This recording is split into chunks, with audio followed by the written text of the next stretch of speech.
এটা কাদিয়ানি পণ্য কূপ থেকে আনছে, এরা নামায় রাখেন, এগুলা দিয়া হিসাবে পানি খরচও করবেন না। এই প্রাণ কোম্পানির কোন পণ্য আপনারা কিনবেন না, রাজি আছেন? কাদিয়ানিদের এই পণ্য দিয়ে পেশাবের ইস্তিনজার কাজে ওইটা ব্যবহার করা যাবে। কাদিয়ানিরা নাপাক, এরা কাফির, এদেরকে যারা কাফির বলে না এরাও কাদিয়ানির পণ্য দেখলে আমার মাথা গরম হয়ে যায়, কারণ এরা শেষ নবীকে শেষ নবী মানে এগুলো ফালাই দেন এখান থেকে। কাদিয়ানির পণ্য আবার রাখছে কোথায়? কোরআন শরীফের কাছে রাখছে, দেখছেন কারবার? কমিটি জানে না এটা? কাদিয়ানি কোনো পণ্য রাখবেন কি? রাগ করলেন নাকি আপনারা? আজকে যে যুবক ভাইয়েরা এত সুন্দর আয়োজন করলেন, গত বছর তারা এই মাহফিলের আয়োজন করেছিলেন। এই মাহফিলে আমার গত বছর আসার কথা ছিল, কিন্তু বাংলাদেশে এক গ্রুপ ছিল, এত অন্যায়, অপকর্ম, অশ্লীলতা, বেহায়াপনা চতুর্দিকে হচ্ছে,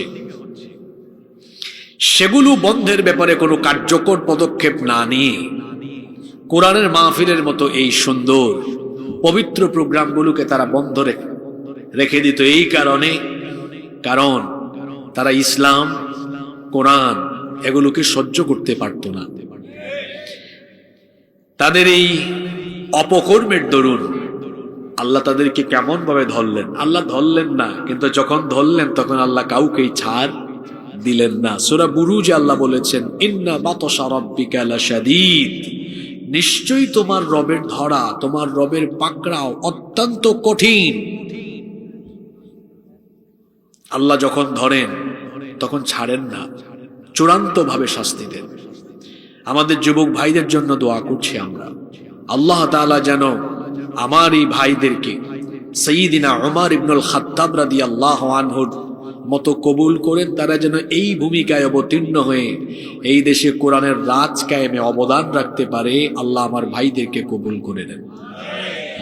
সম্মানিত উপস্থিতি, আমরা সময় নষ্ট করব না, গুরুত্বপূর্ণ অনেক কথা আছে, শেষ পর্যন্ত ধৈর্য ধারণ করে আমলের নিয়তে প্রত্যেকটি কথা আমরা শুনতে পারবো তো ইনশাআল্লাহ? মহান আল্লাহ আমাদেরকেই তৌফিক দান করেন, বলেন আমিন। এই পৃথিবীতে আমাদেরকে যিনি পাঠিয়েছেন তিনি কে?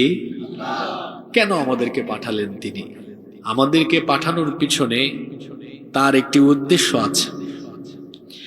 কেন আমাদের রব আমাদেরকে দুনিয়াতে পাঠালেন? আমাদেরকে সৃষ্টির লক্ষ্য এবং উদ্দেশ্য কি? রব্বুল আলামিন কোরআনে কারীমের 51 নম্বর সূরাতুয যারিয়াতের 56 নম্বর আয়াতে কারিমায় আমাদেরকে জানিয়ে দিলেন, ওয়ামা খালাকাতুল জিন্না ওয়াল ইনসা ইল্লা লিয়া'বুদুন। I didn't create the jinn kind and mankind except my worship. আল্লাহ তাআলা বলছেন, পৃথিবীতে আমি জিন এবং মানব জাতিকে আমার গোলামি ছাড়া অন্য কিছুর জন্য সৃষ্টি করি নাই। আমাদেরকে যার গোলামির জন্য সৃষ্টি করা হয়েছে, বীর পুরুষের মতো জবাব দিয়ে বলেন তো তিনি কে? আমাদের পরিচয়, আমরা গোলাম কার? শুধু কি আমরা গোলাম? আমরা গোলামের ঘরের গোলাম। আমাদের 14 গোষ্ঠী কার গোলাম? আমরা যে আল্লাহর গোলাম। এই গোলামের সবচাইতে সুন্দর উপমা, সবচাইতে সুন্দর দৃষ্টান্ত পাওয়া যায় একটি ইবাদতে, যে ইবাদতের মাধ্যমে প্রত্যেক দিন গোলামির বহিঃপ্রকাশ হয়। সেই ইবাদতের নাম হচ্ছে সালাত, যেটাকে আমরা বলি নামাজ। আল্লাহর গোলামির এত চমৎকার দৃষ্টান্ত অন্য কোনো ইবাদতে উপস্থাপিত হয় না। কারণ আমরা যখন নামাজে দাঁড়াই, দাঁড়ানোর সময় গোলামি গোলামি একটা ভাব দেখা যায়।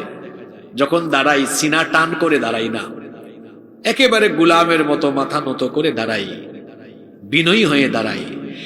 কারণ আমার আল্লাহ বলছেন, এমন ভাবে নামাজে দাঁড়াও, ওয়াকুমু লিল্লাহি কানিতিন, বিনয়ী হয়ে দাঁড়াও। দাঁড়ালাম, তারপর কি করলাম? 2 হাত কাঁধ বা কান পর্যন্ত তুলে এমন ভাবে দাঁড়াচ্ছি, এই দৃশ্য দেখলে মনে হয় যেন আসামি যেমন সারেন্ডার করে, ঠিক তেমনি এই গুলামও যেন নামাজে তার রবের সামনে তার সকল কর্মকাণ্ডের জন্য অনুতপ্ত হয়ে সেও যেন আল্লাহর সামনে গোলামের মতো হাজিরা দিচ্ছে, সেও যেন সারেন্ডার করে তার মালিকের সামনে দণ্ডায়মান হয়ে যাচ্ছে। আল্লাহু আকবার! এর চেয়ে উত্তম দৃষ্টান্ত, আল্লাহর গোলামের চমৎকার নমুনা আর কি হতে পারে? দাঁড়ানোর পরেই কথা শুরু হয়ে গেল। কার সাথে? কিপ ইন ইউর মাইন্ড, মনে রাখবেন, নামাজ শুধুমাত্র আনুষ্ঠানিকতা নয়, বরং এটি এমন একটি ইবাদত। সালাত is a conversation between almighty Allah and the slave. নামাজ হচ্ছে আল্লাহ আর বান্দার মধ্যে কথা বলার জায়গা। সুবহানাল্লাহ। যখন দাঁড়ালো, একটু পরে আল্লাহু আকবার বলে রুকুতে চলে গেল, মাথাটা নুইয়ে দিল, অহংকারে সবকিছু শেষ হয়ে গেল। একটু পরে সাজদায় যখন গেল, তার কপাল আর নাক আল্লাহর কুদরতি চরণে ঠেকিয়ে দিলে সে এটা প্রমাণ করে দিল, আল্লাহ আমি তোমার গোলাম, আমার সব অহংকারকে খতম করে দিয়ে আমি তোমার সামনে গোলামির দৃষ্টান্ত উপস্থাপন করলাম। আল্লাহু আকবার। সম্মানিত উপস্থিতি, আল্লাহ তাআলা আমাদের মধ্যে এই গোলামি দেখতে চান। এজন্য তিনি কি সুন্দর শিডিউল দিয়েছেন, প্রত্যেক দিন নামাজের শিডিউল দিয়েছেন। কয়বার? আপনারা কি ক্লান্ত হয়ে গেলেন? কথা বলেন, কয়বার? ক্লাসের ভালো ছাত্ররা ক্লাসে কি অমনোযোগী থাকে না মনোযোগী থাকে? তো একটা ক্লাস শুরু হয়ে গেছে। আমরা এখন কোরআন থেকে হেদায়াতি কথা শুনবো, কারণ কোরআনে যা আছে সবই হেদায়াত, সবই হিদায়াত। এখানে অমনোযোগী হলে চলবে? চলবে না। সবার মনোযোগ থাকবে তো? আল্লাহ শিডিউল দিলেন কয় ওয়াক্তের? কি চমৎকার শিডিউল! দেওয়া তো হয়েছিল 50 ওয়াক্ত। 50 ওয়াক্ত নিয়ে ফিরে আসতেছেন মুসা আলাইহিস সালামের সাথে দেখা। তিনি বললেন, এই 50 ওয়াক্ত নামাজ আপনার উম্মত আদায় করতে পারবে না। আল্লাহর নবী এভাবে আবার গেলেন, যাওয়া আসা করতে করতে 50 থেকে কমতে কমতে আসলো 5 ওয়াক্ত।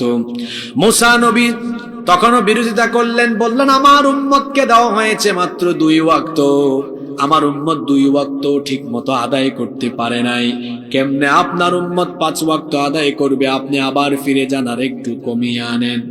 আমার নবী বললেন, এতবার যাওয়া আসা করেছি, এত কমে আসলো, এখন আর যেতে আমার লজ্জা লাগছে, এখন আমি যাব না।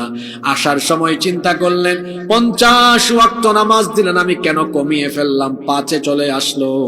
আমার উম্মত 50 ওয়াক্ত আদায় করলে তো 50 ওয়াক্তের সওয়াব পেত, সওয়াব বেশি হতো, এখন মাত্র 5 ওয়াক্ত, সওয়াবটা তো উম্মত কম পাবে।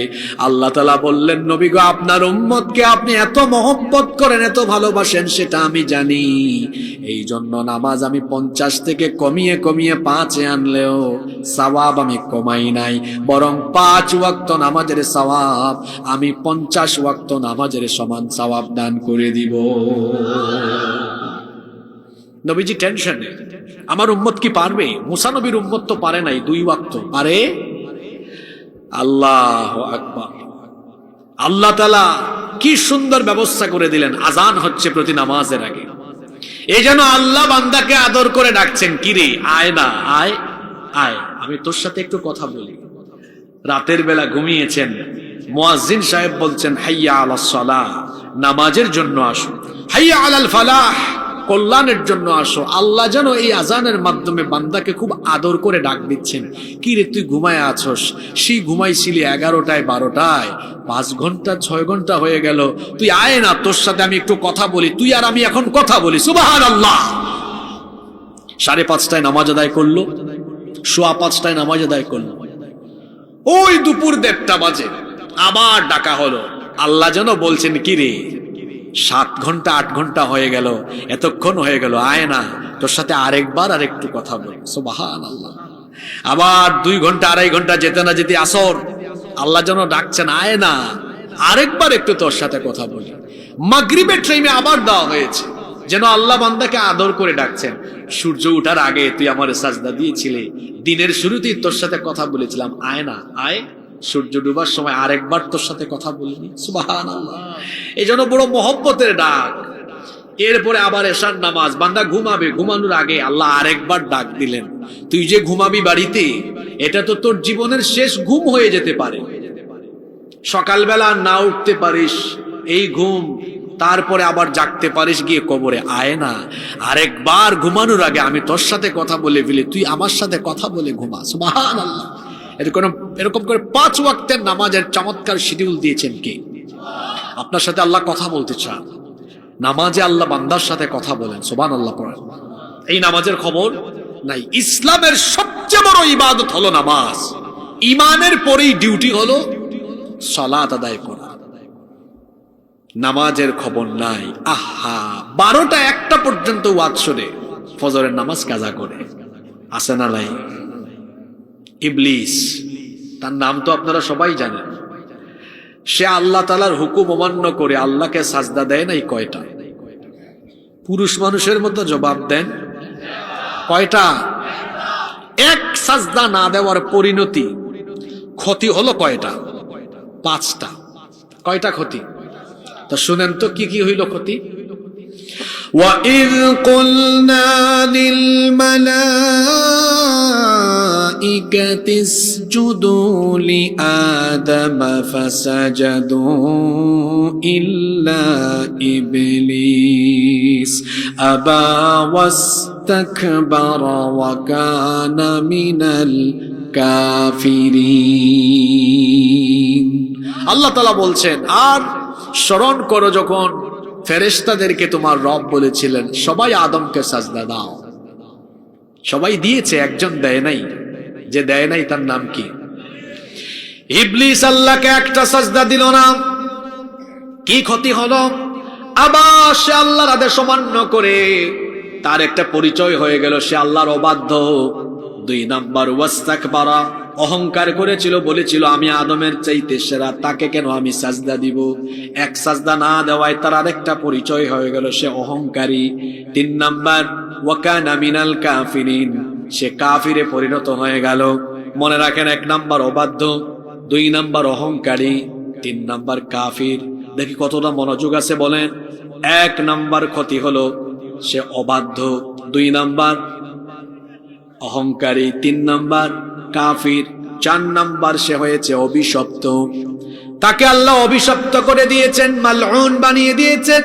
5 নম্বরে আল্লাহ বলছেন, তুই জান্নাত থেকে বের হ, ফা ইন্নাকা রাজিম, নিশ্চয়ই তুই বিতাড়িত। ইবলিস আল্লাহকে সাজদা দেয় নাই, একটা সাজদা না দিয়ে তার ক্ষতি হয়েছে মোট। মহিলা নাকি আমার সামনে? পুরুষ মানুষের মতো বলেন কয়টা? আরো জোরে বলেন কয়টা? ইবলিসকে অনুসরণ করে ইবলিসের মুরিদ হয়ে যারা প্রত্যেক দিন একটা সাজদা নয় 5 ওয়াক্ত নামাজে এত সাজদা দেয় না, এদের ক্ষতি হবে ইবলিসের চাইতে আরো মারাত্মক। ইবলিস সাজদা না দিয়ে যদি তার 5টা পরিচয় ধারণ করে, ইবলিসের মুরিদ যারা, তাদের পরিচয় হবে এই 5টা।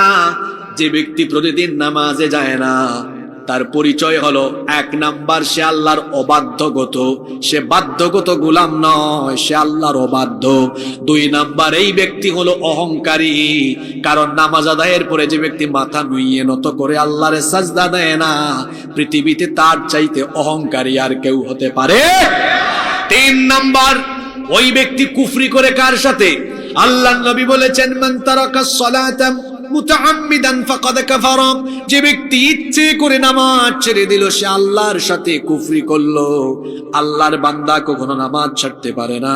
আল্লাহর নবী আরো বলেছেন, বাইনাল আবদি ওয়া বাইনাল কুফরি তারকুস সালাহ, আল্লাহর বান্দা আর কাফিরের মধ্যে পার্থক্য হলো নামাজ ছেড়ে দেওয়া।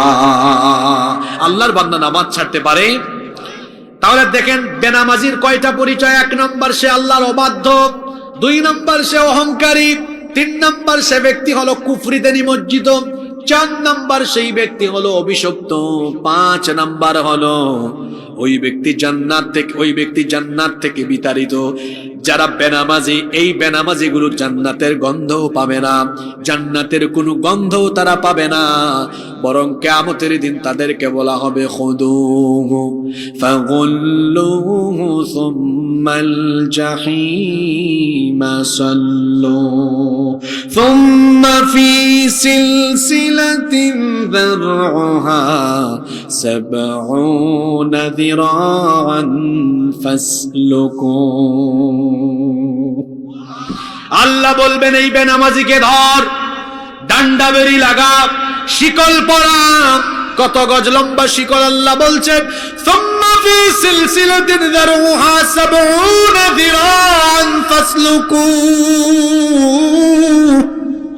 70 গজ লম্বা শিকল দিয়ে তারে বাঁধো, এরপরে তাকে জাহান্নামে নিক্ষেপ করো। নাউজুবিল্লাহ।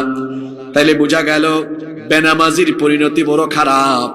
কিন্তু আমাদের অবস্থা হলো এমন মুসলমান হয়েছি আমরা, মুসলমানিত্বের পরিচয় হিসাবে যা আলামত আমার চরিত্রে ফুটে ওঠা দরকার সেটা আমার মধ্যে নাই। আমার নাম বড় সুন্দর, অনেকের নামই আছে ফজর আলী, কিন্তু এই ফজর আলী ঘুম থেকে উঠে দুপুর 12টায় তার ফজর নাই, এমন মানুষ আছে না নাই? আর একজনের নাম তার বাপ রেখে দিয়েছে জোহর আলী, জোহরেও তারে পাওয়া যায় না। আমার দেশে এমন বহু মানুষ আছে যাদের নামের সাথে কামের কোনো মিল। নাম হলো রমজান আলী, রমজান মাসে দুপুর বেলা গাঞ্জা টানে। নাম হলো কুরবান আলী, সামর্থ্য আছে কুরবানি দেয় না। নাম হলো ইমান আলী, ইমান আলীর ইমানের খবর নাই, সুদ খায়, ঘুষ খায়। আছে না নাই? বলে হুজুর আমি নামাজ না পড়লে কি হবে, নামাজ আদায় না করলে কি হবে, আমার ইমান তো ঠিক আছে। আর আল্লাহর নবী বলেছেন যার মধ্যে নামাজ নাই তার মধ্যে দিন নাই। তার মধ্যে কি নাই? তার মধ্যে কি নাই? ইমানই নাই। তার ইমান থাকলে না ইমান যাবে, ওর তো ইমানই নাই। ইমান থাকলে না ইমান যাবে। যেন খবরদার এক ওয়াক্ত নামাজ যেন আমার কাজা হয়ে না যায়। পুরুষের জন্য পাগল হওয়া ছাড়া, পুরুষের জন্য পাগল হওয়া ছাড়া নামাজ কাজা করা যাবে? নামাজ কাজা করবেন? খবরদার, কিয়ামতের দিন প্রথম হিসাব হবে কোন ইবাদতের? জোরে বলেন কোন ইবাদতের? তো প্রথম প্রশ্নে ফেল মারলে পরিস্থিতি কি ভালো হওয়ার সম্ভাবনা আছে নাকি? নামাজ ছাড়বো না আমরা, ওয়াদা করতে পারবো? রাজি আছেন সবাই? যুবক ভাইয়েরা কি করবেন? যে হুজুর আমরা একটু বুড়া টুরা হই, তারপরে আদায় করব। আপনি বুড়া হবেন এই নিশ্চয়তা আপনাকে কে দিয়েছে? মানুষের জীবনের নাই কোনো ওয়ারেন্টি, নাই কোনো গ্যারেন্টি। যুবক ভাইয়েরা শয়তানের এই ধোকায় পড়বেন না। কিপ ইন ইউর মাইন্ড, মনে রাখবেন there is no serial of death. মৃত্যুর কোনো সিরিয়াল নাই, যে কোনো মুহূর্তে চলে আসবে। এজন্য আমরা এক ওয়াক্ত নামাজ কাজা করব না। রাজি আছেন সবাই? কারা কারা রাজি আছেন দেখি আল্লাহর সাথে ওয়াদা করেন তো। মাশাআল্লাহ, আল্লাহ কবুল করেন। আমার দিকে তাকান। এই নামাজ কেন দেওয়া হয়েছে? শুধুমাত্র প্রতিদিন 5 বার ডিউটি করবেন, আল্লাহরে সাজদা দিবেন এই উদ্দেশ্যে না। এবার আমার দিকে তাকান, আমি আমার মূল কথায় প্রবেশ করছি। খুব মনোযোগী হতে হবে। আজকের এই টপিকের ভেতরে আমাদের বর্তমান সময়ের সমসাময়িক সকল বিষয়াদি এর ভিতরে আছে, মনোযোগী হতে হবে। তো নামাজ আল্লাহ কেন দিয়েছেন? প্রতিদিন 5 বার ডিউটি করবেন, গিয়া কয়েকটা সাজদা দিয়া চলে আসবেন, শুধু এই উদ্দেশ্যে দেওয়া হয়েছে না। নামাজ শুধুমাত্র একটা ইবাদত নয়, বরং এটি হচ্ছে মানুষের জীবন পরিচালনার প্রশিক্ষণ। কথাটা কি বললাম? আজকের আলোচনার চুম্বক অংশ হলো এটা, এটা মনে রাখতে হবে। এটা হেডিং, শিরোনাম কি? নামাজ শুধু ইবাদত নয়, নামাজ হলো জীবন পরিচালনার। পরের শব্দটা কি বললাম? সবাইকে বলতে হবে। ওই পিছনে কয়েকজন গল্প মারে কেন? গুলগুল হইয়া এদিকে তাকান,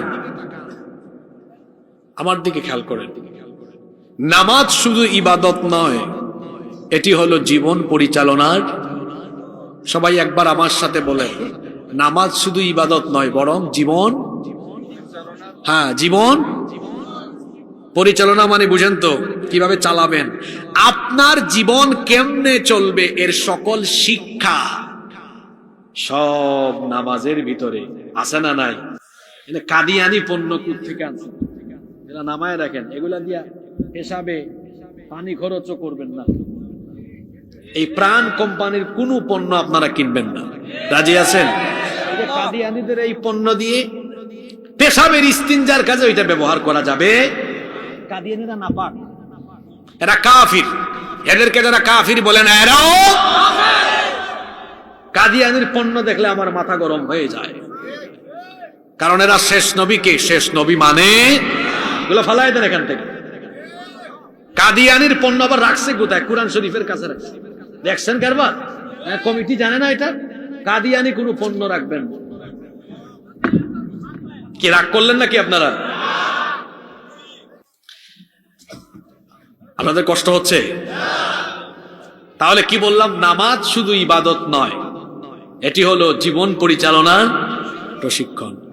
আমার আপনার জীবন কেমনে চলবে সব শিক্ষা এই একটা ইবাদতের ভিতরে আছে।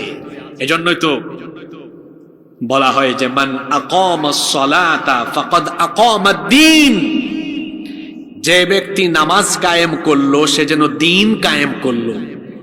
নামাজ কায়েম করা আর দ্বীন কায়েম করা একই কথা, কারণ নামাজ কায়েমের মধ্যেই আছে দ্বীন কায়েম। সুবহানাল্লাহ, কত বড় কথা এটা, কত বড় গুরুত্বপূর্ণ কথা এটা। যে ব্যক্তি নামাজ কায়েম করলো সে দ্বীন কায়েম করলো, কারণ নামাজ কায়েমের ভেতরেই দ্বীন কায়েম আছে। অনেক দ্বীন কায়েমের কর্মী ভাইয়েরা আছে গো, নামাজের জামাতের খবর নাই। নামাজের অন্তর্নিহিত শিক্ষাগুলো উপলব্ধি করতে হবে। এমনকি দ্বীন কায়েমের অনেকে কর্মী পরিচয় দেয়, মাহফিলগুলোতে এসে আশেপাশে এরা এখন বাদাম খায়। এই চিত্র এখন আমরা দেখছি। আমরাও দ্বীন কায়েমের আন্দোলনে ছাত্র জীবনে সম্পৃক্ত ছিলাম, ছাত্র আন্দোলন করে এসেছি আমরা। মনে আছে আমাদের মাহফিলে খাতা নিয়ে যেতাম, নোট করতাম। কি হয়েছে তোমাদের এখন? বিভিন্ন মাহফিলে তোমরা বাদাম খাও, গুরুত্বপূর্ণ কথা চলে আসে না। মাহফিলের আগে বা পরে ভাব দেখাও, এসে হুজুরদের সাথে দেখা করে যাও। এখানে বসে বসে খাতা কলম নিয়ে আলোচনা নোট করবা, সেটা তোমাদের আন্দোলনের কাজে কাজে লাগাবা।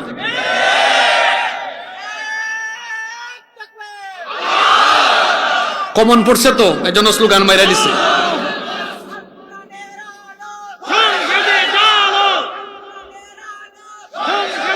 বসো, তোমাদেরকে আদর করে বলছি, সন্ত্রাসী সংগঠনের মতো হইও না।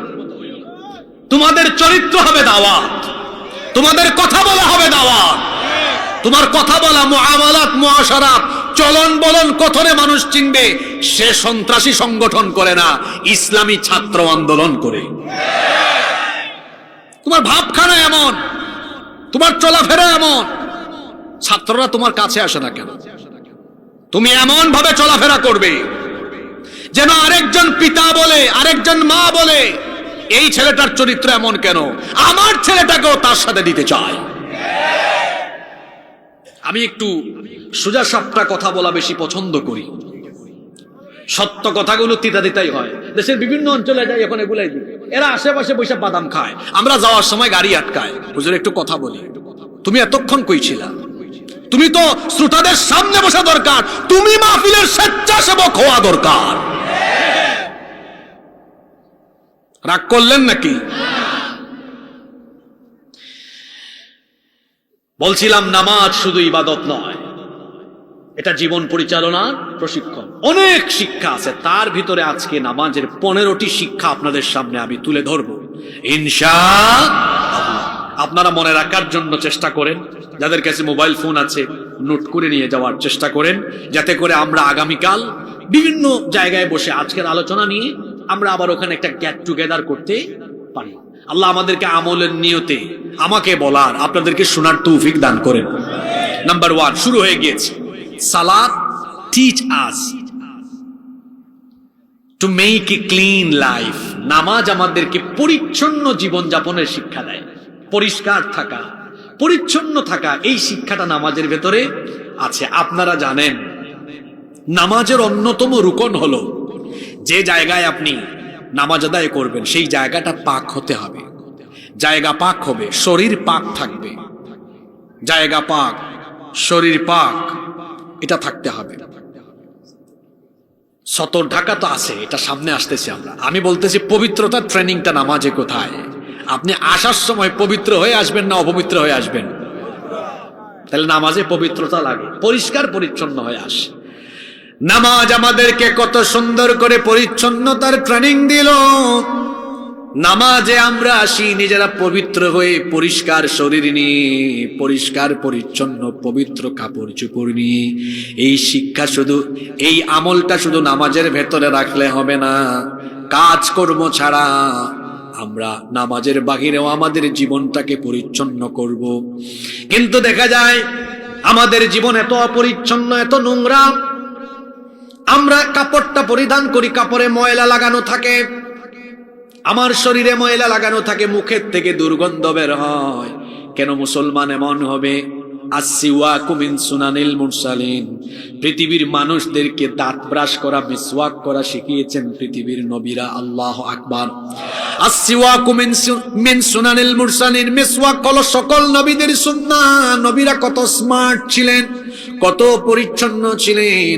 আমার নবী তো এত পরিচ্ছন্ন, এত স্মার্ট। আপনাদের ডাক্তাররা, স্বাস্থ্য সচেতন যারা, তারা বলেন যে প্রত্যেক দিন দাঁত ব্রাশ করেন 2 বার, ঘুমানোর আগে 1 বার আর ঘুমানোর পরে হলো আরেকবার। কিন্তু আমার নবী এতটা স্মার্ট ছিলেন, এত পরিচ্ছন্ন জীবন যাপন করতেন, তিনি প্রত্যেক দিন 2 বার নয়, প্রত্যেক দিন তিনি মিসওয়াক করতেন 7 বার। সুবহানাল্লাহ কি বলবেন না? বলবেন হুজুর 7 বার কেমনে হয়? আল্লাহর নবী ঘুমানোর আগে 1 বার মিসওয়াক করতেন, ঘুম থেকে উঠে আরেকবার মিসওয়াক করতেন। হইল কয়বার? আরো বাকি 5 বার কোথায়? 5 ওয়াক্ত নামাজের আগে হলো আরো 5 বার। 5 এ 2 হইল কত? আমার দেশে অনেক মানুষ আছে 2 দিনও দাঁত ব্রাশ করে না। নামাজে গিয়া যখন সুবহান রাব্বিয়াল আলা পরে ডানে বামের মানুষ দুর্গন্ধে শেষ। এই শিক্ষা আপনাকে কে দিয়েছে? বিড়ির গন্ধ, সিগারেটের গন্ধ। কেন আপনার মুখে দুর্গন্ধ হবে কেন? মিসওয়াক ব্যবহার করবেন, মিসওয়াকের অনেক উপকারিতা আছে। পরিচ্ছন্নতার শিক্ষাই নামাজ থেকে নিতে হবে। আমার দেশটা কত সুন্দর, এত সুন্দর দেশ পৃথিবীর কোথাও নাই। মনে হয় ছবির মতো আকাশ, সবুজ শ্যামল দেশ, কিন্তু এই দেশে অপরিচ্ছন্নতা বেশি, নোংরামি বেশি, সব দিকে দেখবেন ময়লা আর আবর্জনা। এজন্য আমি প্রায় সময় আফসোস করে বলি, বাংলাদেশে মুসলমান আছে কিন্তু ইসলাম নাই। ইউরোপ আমেরিকার কাফির দেশে মুসলমান নাই কিন্তু ইসলাম আছে। কথা বুঝেন নাই? পরিচ্ছন্ন থাকা এটা ইসলামের শিক্ষা, ইসলামের হুকুম। এখন আমরা মুসলমানরা এই রীতিনীতিকে নেই নাই, এটা নিয়ে ফেলছে ইউরোপ আমেরিকার তারা। যারা বিদেশে গিয়েছেন, সফর করেছেন, তারা জানেন এমনও দেশ আছে থুতু ফেললে জরিমানা গুনতে হয়। ময়লা ফেলা যাবে। আমার দেশে চানাচুরের খাইয়া, চানাচুরের প্যাকেট মাইরা দেখেন আপনি ইউরোপ আমেরিকা, ডলার গুনতে হবে জরিমানা। ওই দেশে মুসলমান নাই, ইসলাম। আমার দেশে মুসলমান আছে, ইসলাম। একটা জুতা পরে সকালবেলা বের হন, দুপুরের আগে এটা অবস্থা শেষ। আপনি যান না একটু বিদেশে, 10 দিন শু পরে হাঁটবেন, ময়লা হবে না, এত পরিচ্ছন্ন। এত দূরে যাওয়া লাগবে না ইউরোপ আমেরিকায়, একটু দিল্লি পর্যন্ত পৌঁছালে হবে। পাশের দেশে গেলে দেখবেন দিল্লিরও বেশ কিছু রাস্তাঘাট এরকম আসে না? আহা, অপরিচ্ছন্নতা, সব দিকে অপরিচ্ছন্নতা। আমরা এই শিক্ষাটা নিতে পারলাম না। শুধু এটা নয়, পরিচ্ছন্নতা নয়, ইউরোপ আমেরিকার কাফির দেশেরা কোরআনের, ইসলামের অনেক বিধিবিধান তারা নিজেরা গ্রহণ করেছে, আমরা গ্রহণ করি নাই। দেখেন গত কিছুদিন আগে আমেরিকায় প্রেসিডেন্ট নির্বাচন গেল, জানেন আপনারা? জানেন কিনা? তারা একজন আধা পাগলকে প্রেসিডেন্ট বানায় ফেলছে। আধা পাগলকে প্রেসিডেন্ট বানায় ফেলছে কেন? তার প্রতিদ্বন্দ্বী একজন এই আমেরিকা আর পশ্চিমা দুনিয়ার এই লোকগুলো সারা পৃথিবীর মানুষকে সবক দেয়, শিক্ষা দেয়, নারীর ক্ষমতায়ন লাগবে, তোমরা নারীর ক্ষমতায়ন নিশ্চিত করো। কিন্তু আশ্চর্যের ব্যাপার হলো যারা নারী ক্ষমতায়নের কথা বলে তাদের দেশে তারা কোনোদিনও আজ পর্যন্ত নারীকে ক্ষমতায় বসাইছে? পৃথিবীতে এত নবী রাসূল এসেছেন, একজন নবী রাসূল কি মহিলা ছিলেন? কেন বানান নাই আল্লাহ? আরে নারীদের তো মাসে কয়েকদিন অসুস্থতা থাকে, তো নারীরা যদি নবী রাসূল হন, অসুস্থতার দিনগুলিতে ইমামতি কে করবে? মানুষের মধ্যে দাওয়াতি কাজ কে করবে? তাছাড়া নারী তো সৃষ্টিগতভাবে অ্যাট্রাকটিভ, তিনি কিভাবে পুরুষদের সাথে মিশবেন, কিভাবে দাওয়াতি কাজ করবেন? একজন পুরুষ তো দিনরাত 24 ঘন্টা যেখানে সেখানে যেতে পারে, একজন নারী কিভাবে পারবেন? এই দিকগুলো বিবেচনায় কোন মহিলাকে নবী বা রাসূল বানানো হয় নাই। নারীদেরকে নেতৃত্বের জায়গায় না দিয়ে ইসলাম বরং উল্টোটা করেছে, নারীকে ইসলাম রানী বানিয়ে পুরুষের চাইতে নারীর অধিকার ইসলাম বাড়িয়ে দিয়েছে। সুবহানাল্লাহ। ইসলাম কি নারীর অধিকার বাড়িয়ে দেয়নি? জোরে বলেন, বাড়িয়ে দেয়নি? আর ওরা মুখে মুখে নারী অধিকারের কথা বলে, কিন্তু এরা এত খারাপের খারাপ, এরাই নারীকে লাঞ্ছিত করে, ধর্ষণ করে, অপদস্থ করে। মুখে যে যা বলে বাস্তবে তা তারা করে। বলছিলাম ইসলাম আমাদেরকে, নামাজ আমাদেরকে পরিচ্ছন্নতার শিক্ষা দেয়, কিন্তু আমাদের অনেকের জীবনযাপন অপরিচ্ছন্ন। ঘর বাড়িতে দেখা যায় গুছানো নাই, সব ময়লা আবর্জনা। এরকম কেন হবে? আমার আপনার নবী কত পরিচ্ছন্ন ছিলেন শোনেন। আমার আপনার নবী যখনই কোনো জামা কাপড় গায়ে দিতেন পরিচ্ছন্ন করে দিতেন, মাথাটা সুন্দর করে আঁচড়াতেন, মাঝখানে সিঁথিও দিতেন, তার হাতের মধ্যে বক্স থাকতো, সেই বক্সের ভিতরে চিরুনিও থাকতো। কত সুন্দর করে তিনি তার চুল আঁচড়াতেন, পরিপাটি হয়ে মানুষের সামনে তিনি থাকতেন। আমার নবী আতর লাগাতেন হাতের এই তালুতে, আপনারা তো লাগান এখানে, কিন্তু আমার নবী লাগাতেন হাতের তালুতে, যাতে কারো সাথে মুসাফা করলে সেই আতরের সুগন্ধ চলে যায়। সুবহানাল্লাহ। আমার নবী কতটা পরিচ্ছন্ন ছিলেন সেটা একজন সাহাবীর মুখ থেকে শুনেন, সাইয়েদনা আনাস রাদিয়াল্লাহু আনহু। তিনি বলছেন, মা শামামতু আনবারান ক্বাত্তু ওয়ালা মিসকান ওয়ালা শাইআন আতয়াবু মির রিহি রাসূলিল্লাহ।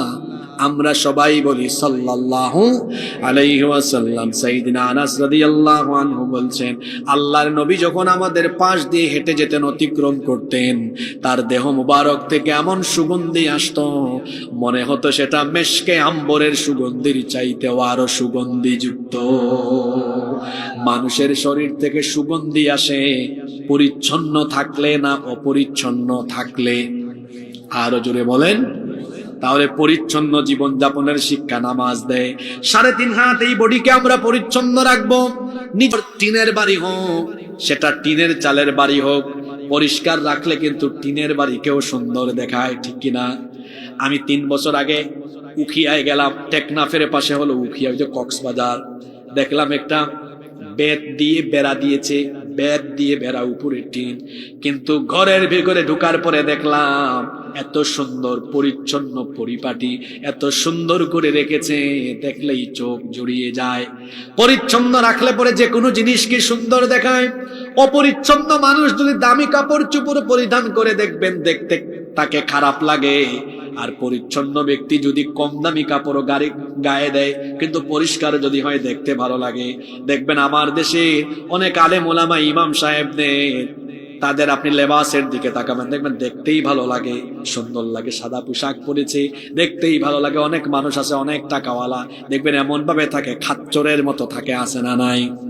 পরিচ্ছন্নতা নামাজ আমাদেরকে শিখায়। পরিষ্কার পরিচ্ছন্ন থাকা, নিজের ঘর বাড়ি রাস্তাঘাট সব পরিষ্কার রাখা, এই শিক্ষা নামাজের ভেতরে আছে না নাই? কষ্ট হচ্ছে আপনাদের?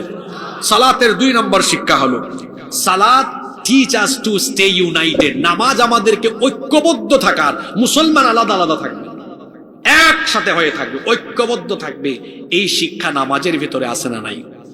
নামাজ কি একা একা ফরজ, না সবাই মিলে জামাতে ফরজ? জোরে বলেন। রব্বুল আলামিন কোরআনে কারীমের 2 নম্বর সূরা সূরাতুল বাকারা এর 43 নম্বর আয়াতে বলছেন, ওয়া আকিমুস সালাতা ওয়া আতুজ যাকাতা ওয়ারকাউ মা'আর রাকিঈন। আর তোমরা সালাত কায়েম করো এবং যাকাত দাও, এবং মসজিদে গিয়ে যারা রুকু করে তাদের সাথে রুকু করো। একা একা নামাজের চাইতে জামাতে নামাজের সওয়াব কত গুণ বাড়িয়ে দেওয়া হয়েছে। 27 গুণ বাড়িয়ে দেওয়া হয়েছে। এই যে নামাজে আমরা কি সুন্দর করে দাঁড়াই, দেখা যায় নামাজের ভেতরে এত সুন্দর ঐক্য। পাশের বাড়ির আবুল কালাম ভাই, আব্দুল সালাম ভাই, নামাজে যখন আমরা যাই তখন আমরা একসাথে দাঁড়িয়ে যাই, কোনো ভেদাভেদ থাকে না। কৌমির আলেম, আলিয়ার আলেম যখন মসজিদে ঢুকেন, আলিয়ার আলেমের পাশে কৌমির আলেম, তারপরে দেখা যায় জামাতে ইসলাম করেন তার পাশে দাঁড়িয়ে গিয়েছে খেলাফত মজলিস, তার পাশে চরমোনাই, তার পাশে হেফাজত, তার পাশে আওয়ামী লীগ, তার পাশে বিএনপি, তার পাশে জাতীয় পার্টি। মসজিদে ঢুকার পরে যারা মুসলমান সবাই কি এক থাকে নাকি আলাদা আলাদা হয়ে দাঁড়ায়? আরো জোরে বলেন। মসজিদের ভিতরের এই শিক্ষা নামাজের বাইরে আছে? জুড়ে বলতে হবে আছে। আপনাদের কথা বাদ, আমার দেশে সাধারণ মানুষের চেয়ে হুজুরদের ভিতরে হিংসা বেশি। আমিও হুজুর, কথাটা বলে ফেললাম, এটা সত্য কথা। খুব মারাত্মক পর্যায়ের হিংসা। হুজুরদের ভিতরে এত হিংসা যা সাধারণ মানুষ কল্পনাও করতে পারবে না। এজন্য একজন আফসোস করে বলেছিল, পাল্লায় ব্যাঙ রাখা যেমন কঠিন, হুজুরদেরকে এক চেয়ার এক টেবিলে বসানোও কঠিন। এত হিংসা, একজন আর একজনকে দেখতে পারে না। আপনাদের হিংসা নিন্দা যত বাড়বে, আপনাদের উপরে পিটানো জুলুম নির্যাতন আরো বাড়বে। সুজা কথা, এখনো সময় আছে। সব ভুলে গিয়ে ঐক্যবদ্ধ হন। নামাজের শিক্ষার ওয়াজ মানুষকে কি করবেন? নিজেদের মধ্যেই তো এটা নাই। আমি যা বললাম এটা সত্য। আপনাদের সাধারণ মানুষের মধ্যে ভালোবাসা অনেক বেশি। কিরকম একটা উদাহরণ দেই। পাশের বাড়ির আব্দুল সালাম ভাইয়ের সাথে আপনার ঝামেলা আছে, কিন্তু দেখা সাক্ষাৎ হইলে দেখবেন তাও হৃদয়ে মায়া লাগে। হুজুরদের ভিতরে এত হিংসা, একজন আর একজনের পাশে বসে থাকবে, কথা বলবেন। কি আমি কি ভুল বলেছি? জোরে বলেন, ভুল বলেছি? এত দল তাদের ভিতরে, এত দল, দলাদলি থাকতে পারে। ইখতিলাফ এটাও ইসলামের সৌন্দর্য, কিন্তু ইখতিলাফের কারণে কি ইহতিরাম হারিয়ে যাবে? ইখতিলাফের কারণে তো ইহতিরাম হারিয়ে যাওয়ার কথা না। হ্যাঁ, ইমাম আজম আবু হানিফা রহমতুল্লাহ আলাইহির সাথে ইমাম শাফি রহমতুল্লাহ আলাইহির অনেক ইখতিলাফ। তাই বলে কি উভয়ের মধ্যে ইহতিরামের কমতি ছিল? কোনো কমতি ছিল? আমাদের মধ্যে ইহতিরামের ঘাটতি আছে। ওই যে আমাদের মধ্যে বিভেদ থাকায় ওইদিকে জালিমরা সব ঐক্যবদ্ধ আছে না? বাংলাদেশে গত 15 বছর জুলুমের বিরুদ্ধে সবচেয়ে বেশি কথা বলেছে আলেমরা। আপনারা ঠিক কইলেও ঠিক আছে, না কইলেও ঠিক আছে, এটা সবচেয়ে বেশি জুলুমের শিকার হয়েছে কারা? আলেমরা। এত পিঠা খাইলো, খাওয়ার পরে এই যে 5 আগস্টের পরে ইদানিং শুনবেন এক দলের কথা আরেক দলের বিপক্ষে কেমনে যায়, খুশাখুশি। হাই রে হাই, 15 বছর মাইর খাইয়া এখনো ঠিক হইল না। এদের উপর আরেকটা মাইর আছে, আরেকটা মাইর, এখনো ইহতিরাম করতে জানে না। 15 বছর মজলুম হলো কারা, রক্ত দিল কারা, জীবন দিল কারা, আর ক্ষমতার স্বাদ নেই এখন কারা? কথা বুঝেন নাই বুঝি আপনি? এখানে 3-4টা আছে, এই 3-4 জনের আন্দোলনে অবদান আছে, বাকি কারোরই আন্দোলনে কোনো অবদান নাই। সবগুলা প্রথম আলো আর ডেইলি স্টারের মাল। কথা বুঝেন নাই? সবগুলা ইসলামের, মুসলমানের জঘন্য দুশ্মন এই 2 প্রতিষ্ঠান, প্রথম আলো আর ডেইলি স্টারের প্রোডাক্ট এগুলো। আহা, হুজুররা বসে বসে খালি ওয়াজ, দলীয় কর্মসূচি, এদিকে খবর নাই। ঐক্যবদ্ধ হওয়ার শিক্ষা নামাজে আল্লাহ আমাদেরকে দিয়েছেন। ঐক্যবদ্ধ হওয়ার মধ্যে শক্তি আছে। একটা লাঠি যদি আপনার হাতে থাকে, এটা আপনি ভাঙতে পারবেন, খুব সহজ, খুব ইজি। এটা 100টা লাঠি আপনার হাতে দেওয়া হোক, ভাঙতে পারবেন? উতানি শুরু হবে। ভাঙতে পারবেন। একা একা থাকলে পরে, আলাদা আলাদা থাকলে পরে ইসলামপন্থীরা শক্তিশালী হবে না, বরং ইসলাম বিরোধীরা যখন যারে ধরবে মেরুদণ্ড ভেঙে দিবে। গত 15 বছর তাই হয়েছে গো।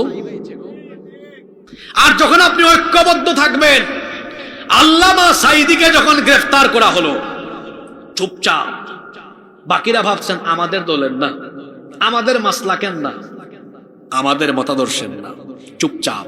অথচ তিনি যখন গত বছর দুনিয়া ছেড়ে চলে গেলেন তখন কিন্তু সব আলেমরা বিবৃতি দিয়েছে, দেয় নাই? দিছে কিনা?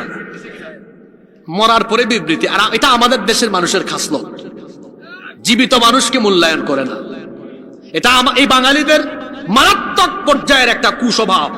জীবিত মানুষকে এরা মূল্যায়ন কদর করতে জানে না, মরার পরে কদর করে। তিনি মারা যাওয়ার পরে এখন থেকে খেলাফতও দেয়, হেফাজতও দেয়, কৌমিও দেয়, সুন্নিও দেয়, আলিয়াও দেয়। এই বিবৃতি কোথায় ছিল 2009 সালে?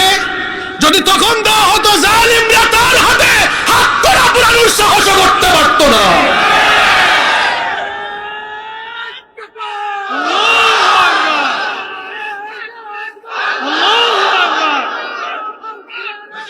বসেন, আমি স্লোগান দেওয়ানোর জন্য, মাঠ গরম করার জন্য কথাগুলো বলছিলাম। বসেন ভাই, মাঠ গরম করার জন্য কথাগুলো বলছিলাম, বাস্তবতা বোঝানোর চেষ্টা করছি। তখন আপনারা চুপচাপ ছিলেন। এরপরে 2024-এর জুন পর্যন্ত আপনারা বলেন কোন দলের হুজুর বাকি থাকছে মার খাইতে? কথা বলেন না কেন? ইসলাম বিরোধীরা জামাত, হেফাজত, খেলাফত দেখে না, বরং তারা যখন গোপনে মিটিং করে তখন তারা বলে যেখানেই হুজুর দেখবি সেখানেই ঝাঁপিয়ে পড়বি। এটা আপনি বুঝেন না, এখনো বুঝেন না, এখনো বুঝে না। বিশ্বাস করেন, বাংলাদেশের মানুষ আলেমদেরকে ভালোবাসে, বাংলাদেশের মানুষ আলেমদেরকে এক টেবিলে দেখতে চায়। যদি বাংলাদেশের মানুষ আলেমদেরকে এক টেবিলে দেখে, বাংলাদেশের মানুষ দলাদলি ভুলে গিয়ে 1 ঘন্টার ভেতরে বাংলাদেশ পরিচালনার দায়িত্ব আলেমদের হাতে তুলে দিবে। আপনারা পারতেছেন না, এই জায়গায় আপনারা ব্যর্থ। আপনারা এক হইতে পারতেছেন। ঐক্যের একটা শক্তি, নামাজ আমাদেরকে শিক্ষা দিচ্ছে ঐক্যবদ্ধ থাকবে। ঐক্যবদ্ধ থাকতেই হবে, এটা আল্লাহর হুকুম। এই জন্য আল্লাহ বলেছেন ওয়াতাসিমু বিহাবলিল্লাহি জামিআ,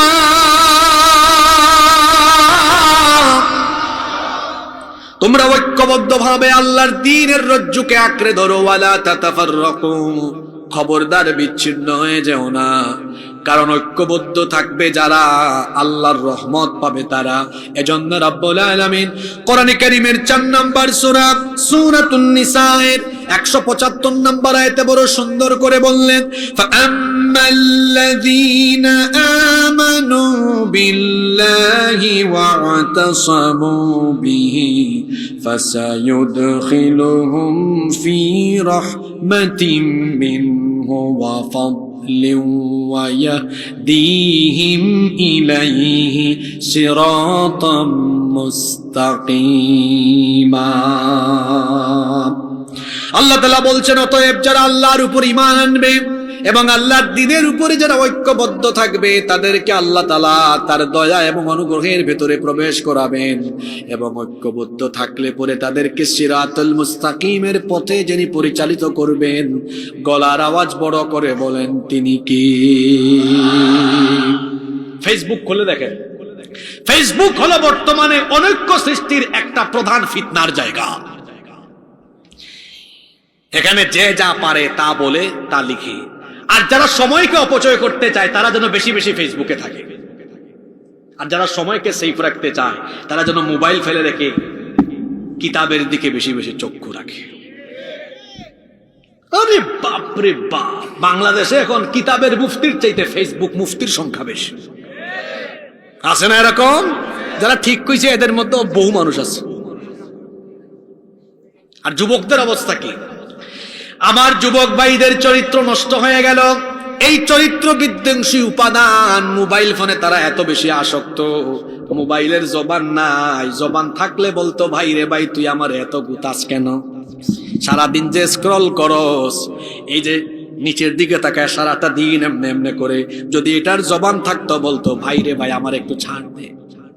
কারণ দেখা যায় 24 ঘন্টার মধ্যে 14 ঘন্টা 15 ঘন্টা মোবাইলের পিছনে ব্যয় করে আসে না নাই? এখন অনেক যুবককে দেখবেন ইয়াং মানুষ, বয়স হলো 18 বছর, 19 বছর, 20 বছর, কিন্তু দেখতে লাগে বুড়া বুড়া, হাটে বুড়ার মতো। কিন্তু আমার বয়স্ক বাবা চাচাদের দিকে তাকায় দেখেন, এখনো মাশাআল্লাহ চেহারা সুরত কত সুন্দর। কারণ তারা যখন আমাদের মতো যুবক ছিলেন, তাদের খাদ্যাভ্যাস ঠিক ছিল, ঘুমের অভ্যাস ঠিক ছিল। আর এখনকার যুবকদের মোবাইলের কারণে ঘুমের রুটিনও ঠিক নাই, খাওয়ার রুটিনও ঠিক নাই। রাত 2টা 3টা পর্যন্ত তারা মোবাইলের পিছনে ব্যয় করে। এই জন্য দেখবেন এক একটার চেহারার দিকে তাকাইলে দেখবেন গাল একেবারে হাড্ডির ভেতরে ঢুকে গিয়েছে, মুখের মধ্যে ব্রণ উঠে গেছে, তার বিচি আর বিচি। এই তুমি তরুণ মানুষ, যুবক মানুষ, তোমার চেহারার এই অবস্থা কেন? কারণ তোমার যৌবন কুপথে ব্যয় হয়। তোমার চেহারার লাবণ্য কোথায়? তোমার গাল ভাঙলো কেন? চেহারা সুরতের অবস্থা কেন? তাকিয়ে দেখেন আমার 70 বছরের চাচার দিকে, এখনো গাল ফুলা। কারণ আমার চাচা ঘুমের অভ্যাস ঠিক রেখেছেন। তিনি যখন 20 বছরের ছিলেন, ওনাদের সময় মোবাইল ছিল না, ইন্টারনেট ছিল না, ঘরে টেলিভিশন ছিল না। বড়জোর ঘরের সবার সাথে গল্প করতে করতে খুব কষ্ট করে তারা রাত 8টা 9টা 10টা পর্যন্ত সজাগ থেকেছেন। আর সজাগ থাকার সুযোগ, ভোরে ঘুম থেকে উঠেছেন সূর্য উঠার আগে, ফজরের আগে। আর এখন 4-5 জন একসাথে হয়, কেউ কারোর সাথে কথা কয় না, নিচের দিকে তাকায়। আছে না নাই? জোরে বলেন, আছে না নাই? রাত 2টা 3টা পর্যন্ত, 4টা পর্যন্ত সজাগ থাকে।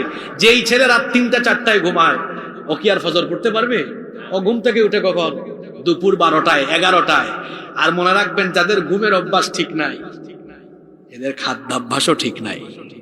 খাদ্যাভ্যাসও, অসকালের খাবার খায় কখন? দুপুর 11টায়, দুপুর 12টায়। এমনকি এটা বলতে খারাপ লাগে, তাও বলে ফেলতেছি, যাদের খাদ্যাভ্যাস ঘুমের অভ্যাস ঠিক নাই, এদের পায়খানাও ঠিক নাই। এরা যেখানে সেখানে বায়ু নির্গত করে পরিবেশকে নষ্ট করে। হাসানোর জন্য বলি না, এটা সত্য কথা। এর ঘুমের অভ্যাস ঠিক নাই। যার ঘুমের অভ্যাস ঠিক নাই, তার খাদ্যাভ্যাসও ঠিক নাই, এর পেটের সমস্যা থাকে। যাদের ঘুমের অভ্যাস ঠিক, খাদ্যাভ্যাস ঠিক, দেখবেন এটা সব ঠিক আছে। আর পেট, এটা এমন এক কারখানা গো, এটা ঠিক থাকলে সব ঠিক, এটা ঠিক না থাকলে খবর আছে। কিন্তু তো বলছিলাম, এই মোবাইলের পেছনে যুবক ভাইয়েরা সময় নষ্ট করবেন না, আর ফেসবুকে ঢুকে মুফতিগিরি করবেন না। এই উম্মাকে কিভাবে একত্রিত রাখা যায়, সবাই সবার জায়গা থেকে চেষ্টা চালাতে। তাহলে নামাজের 2 নম্বর শিক্ষা, নামাজ আমাদেরকে কিসের শিক্ষা দেয়? ঐক্যের শিক্ষা দেয়। বলেন, কিসের শিক্ষা দেয়?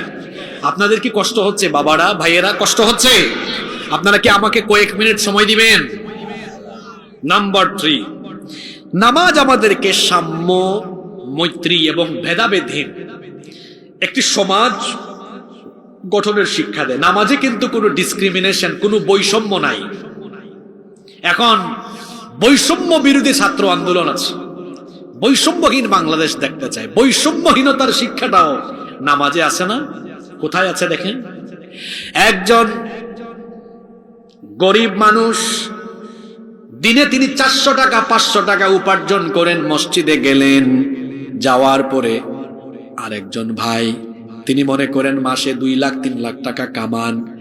এখন তিনি যদি নামাজে তার পাশে দাঁড়ান, মাসে 2 লক্ষ 3 লক্ষ টাকা উপার্জন করা ব্যক্তি, ওই দৈনিক যিনি 500 টাকা কামান, তাকে কি বলতে পারবেন নাকি তুই তো গরিব, তুই আমার পাশে দাঁড়াতে পারবি না, কারণ আমি আপার ক্লাসের, তুই লোয়ার ক্লাসের, আমি সামনের কাতারে থাকবো, তুই পিছনের কাতারে যা? এমন কথা বলার কি কোনো সুযোগ আছে নাকি?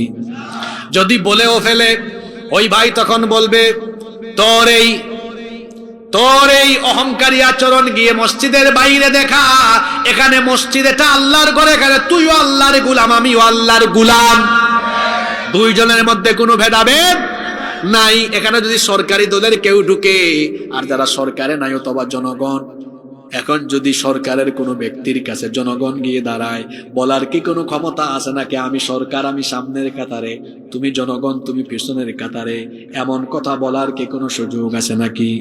তাহলে নামাজে যখন আমরা যাই, তখন দেখা যায় আপার ক্লাস, লোয়ার ক্লাস, বিভিন্ন শ্রেণী পেশার মানুষের মধ্যে কোনো ধরনের বিভেদ এবং বৈষম্য থাকে না।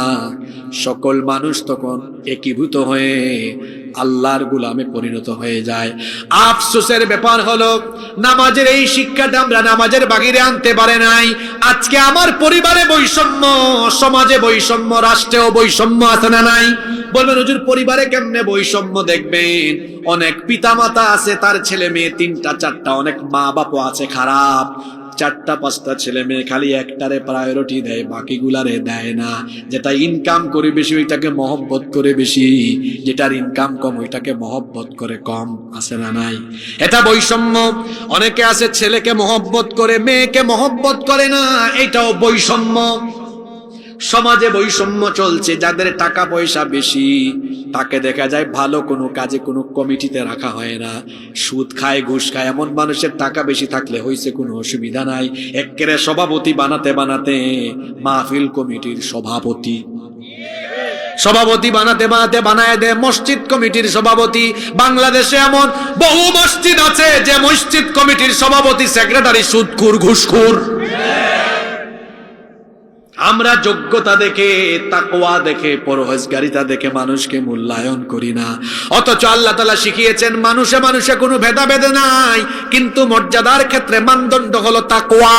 এজন্য রব্বুল আলামিন কোরআনে কারীমের 49 নম্বর সূরা সূরাতুল হুজুরাতের 13 নম্বর আয়াতে বললেন, ইয়া আইয়ুহান নাসু ইন্না খালাকনাকুম মিন যাকারিন ওয়া উনসা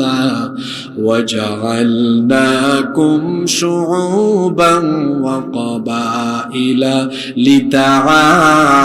لتعارفوا إن أكرمكم عند الله أتقاكم إن الله عليم خبير। আল্লাহ তাআলা বলছেন, হ্যাঁ মানব জাতি, আমি তোমাদেরকে একজন পুরুষ আর একজন নারী থেকে সৃষ্টি করেছি। তারপরে এই একটি সংসার থেকে আমি তোমাদের জগৎটাকে, জগৎ সংসারে মানব জাতির বিস্তৃতি ঘটিয়ে দিয়েছি, বিভিন্ন জাতি গোত্রে বিভক্ত করেছি, লিতাআরাফু, যাতে তোমরা পরস্পর পরিচিত হতে পারো। আর শোনো, মানুষ হিসেবে তোমরা সবাই সমান, সবার শরীরে রক্ত মাংস আছে, সবাই সমান, কিন্তু মর্যাদার বেলায় মানদণ্ড হলো ইন্না আকরামাকুম ইনদাল্লাহি আতকাকুম, নিশ্চয়ই তোমাদের মধ্যে তাকওয়ার দিক দিয়ে যারা সেরা, যার তাকওয়ার পরিমাণ যত বেশি আল্লাহর কাছে তার মর্যাদা হলো তত বেশি।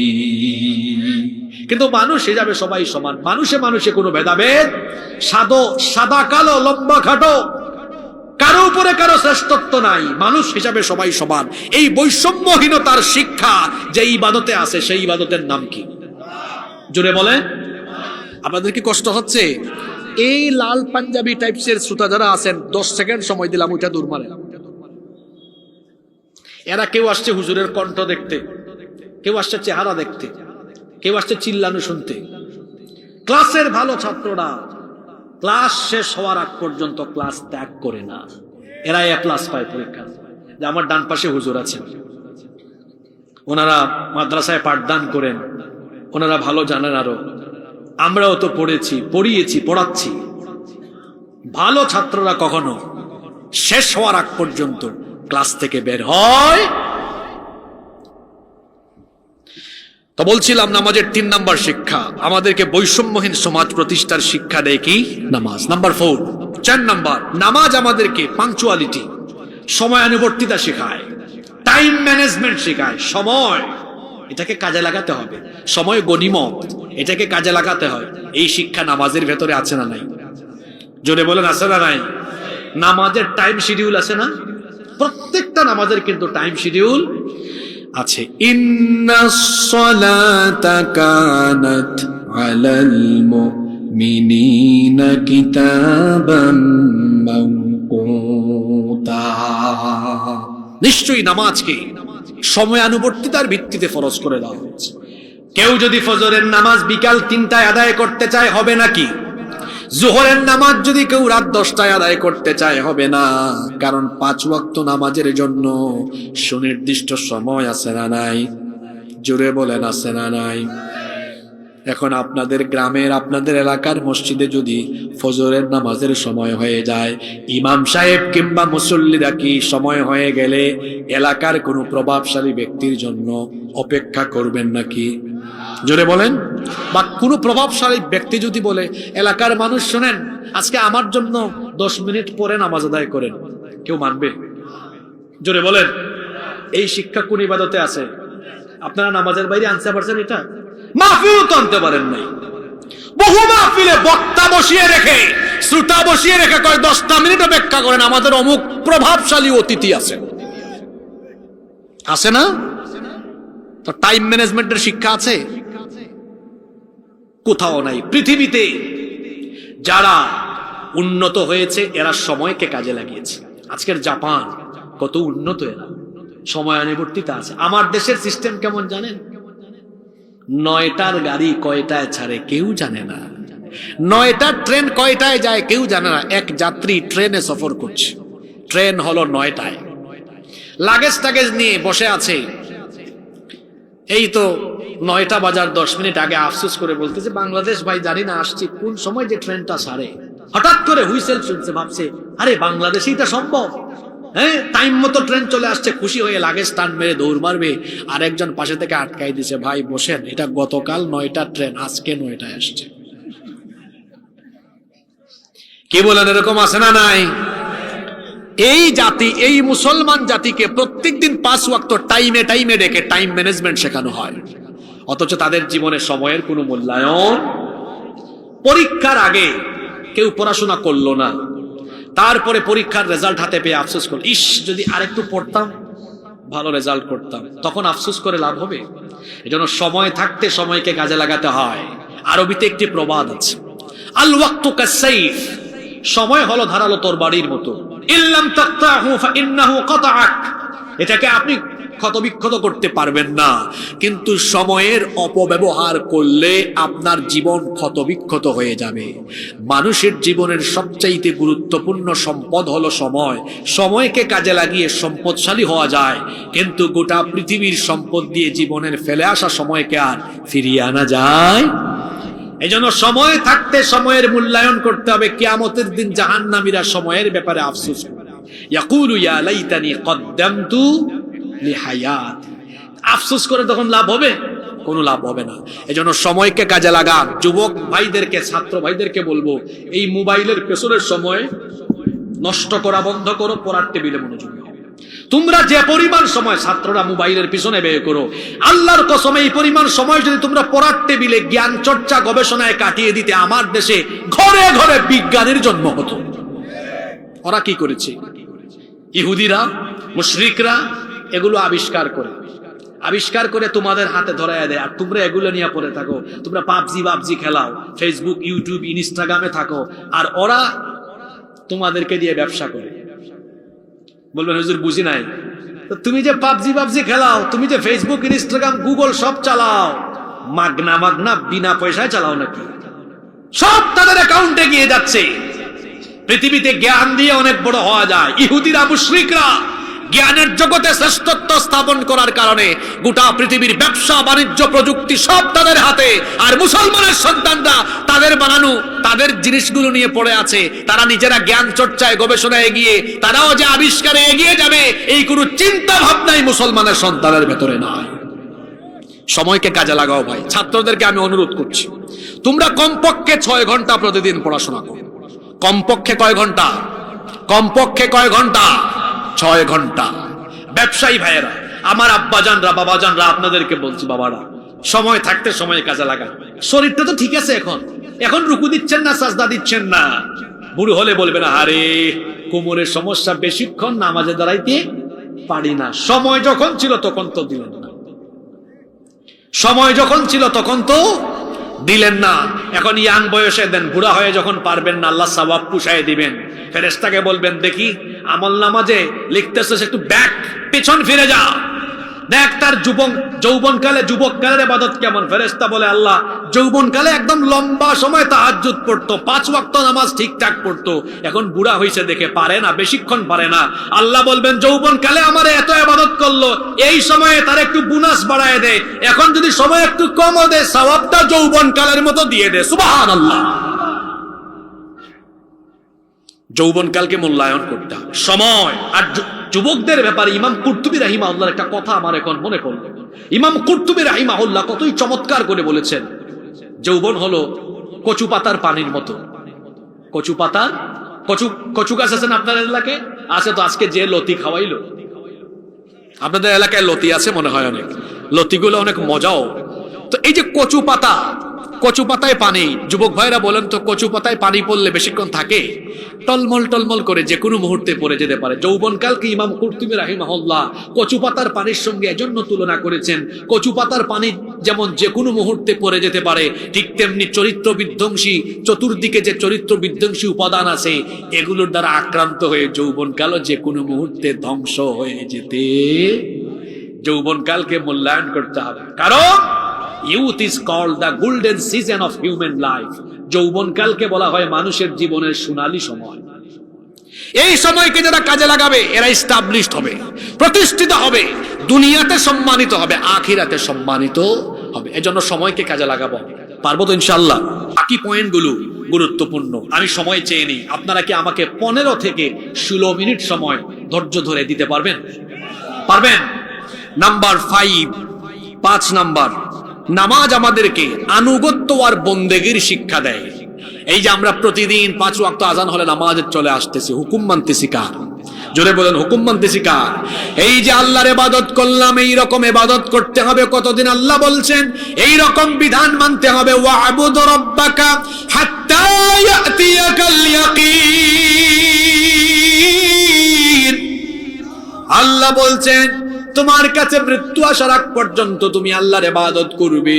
এই যে নামাজে আমি টাইম মতো চলে যাই, ঠিক তেমনি নামাজের বাইরে আল্লাহ যত বিধান দিয়েছেন, যত হুকুম দিয়েছেন, আল্লাহর বিধানগুলো হুকুম মেনে আপনার জিন্দেগি গঠন করতে হবে।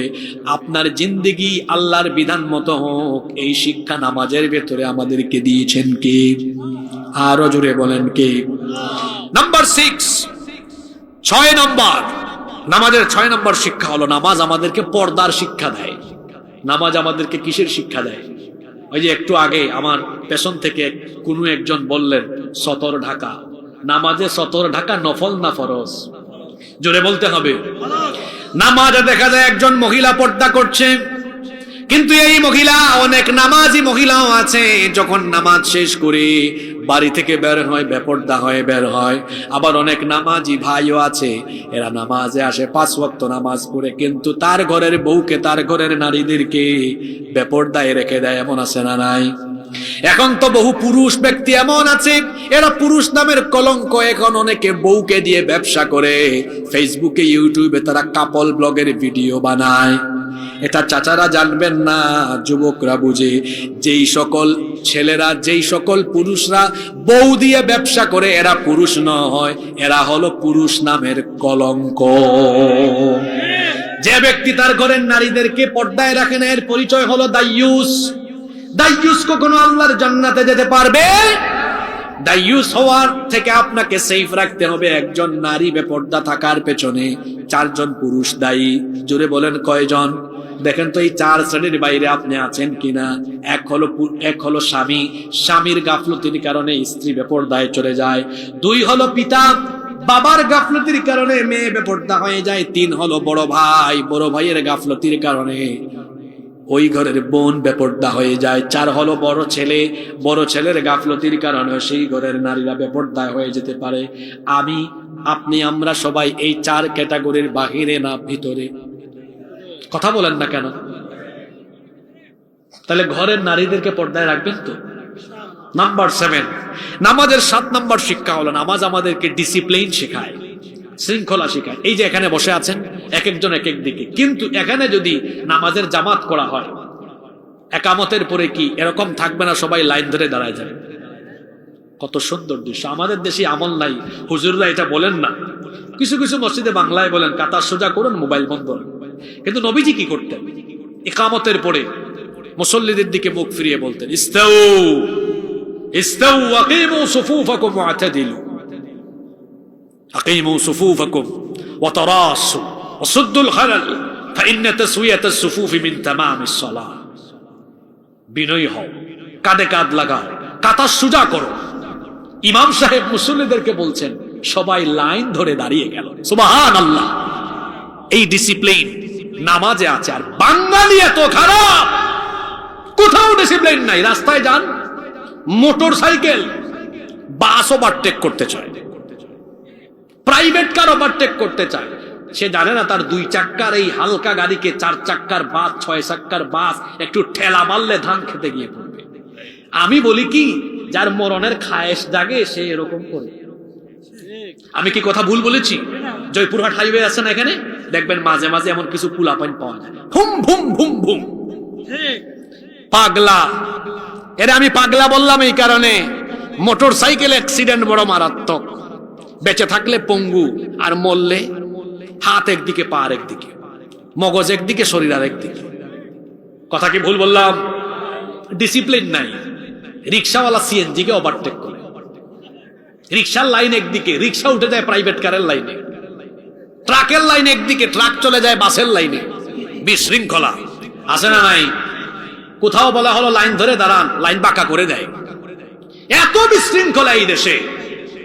যারা বিমানে যাতায়াত করেন, দেখবেন বিমান যখন ল্যান্ড করে, ককপিট থেকে ক্যাপ্টেন কিংবা কেবিন থেকে কেবিন ক্রু বলেন, সম্মানিত যাত্রীবৃন্দ, বিমান পুরোপুরি থামার আগ পর্যন্ত কেউ নিজ নিজ আসন থেকে উঠবেন না, নিজ নিজ আসনে বসেন। বাঙালি কি এর বসে থাকবে?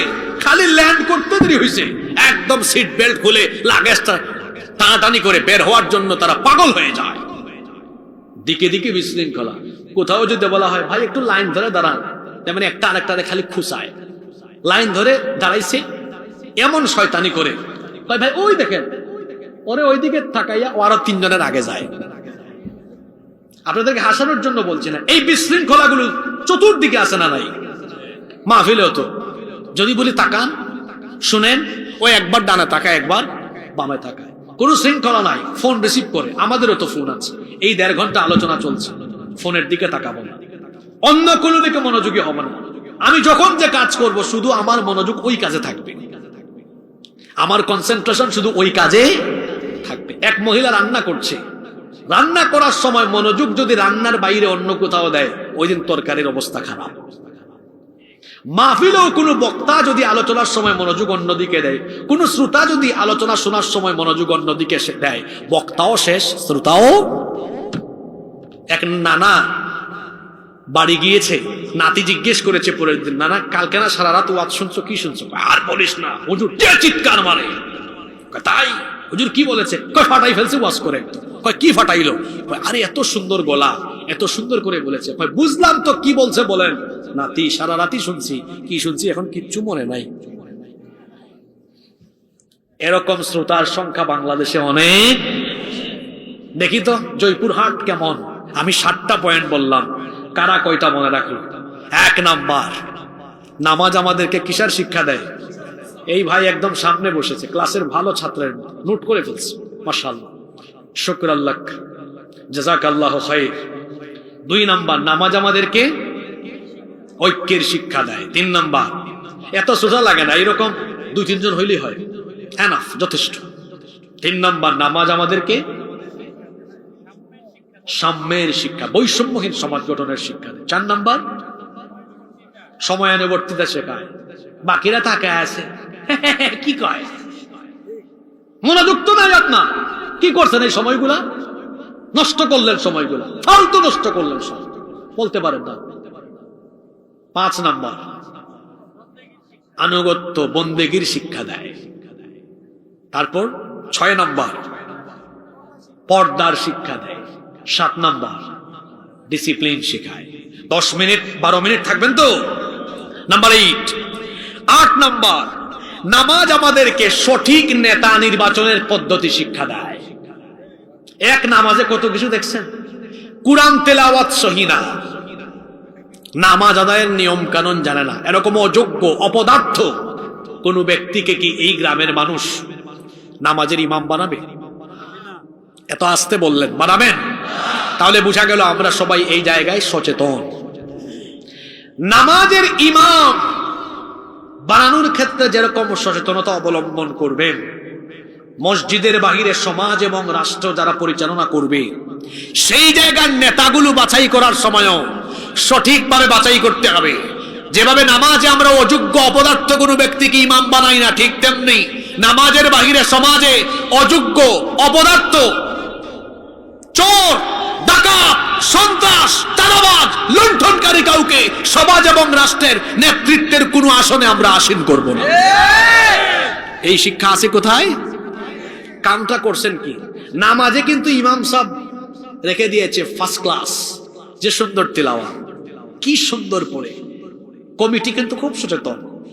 আবার এই কমিটি আর এই মুসল্লি নামাজ থেকে বের হইয়া কোরআনওয়ালা দিনদার নেককার সৎ মানুষ আছে না, তাকে বাদ দিয়ে কয় তোমার ভাই আমার ভাই মার্কা কি কয় আপেল মার্কা, ফুটবল মার্কা, যার পিছনে স্লোগান দেশে কিন্তু টাটকা চোর, টাটকা ডাকাত।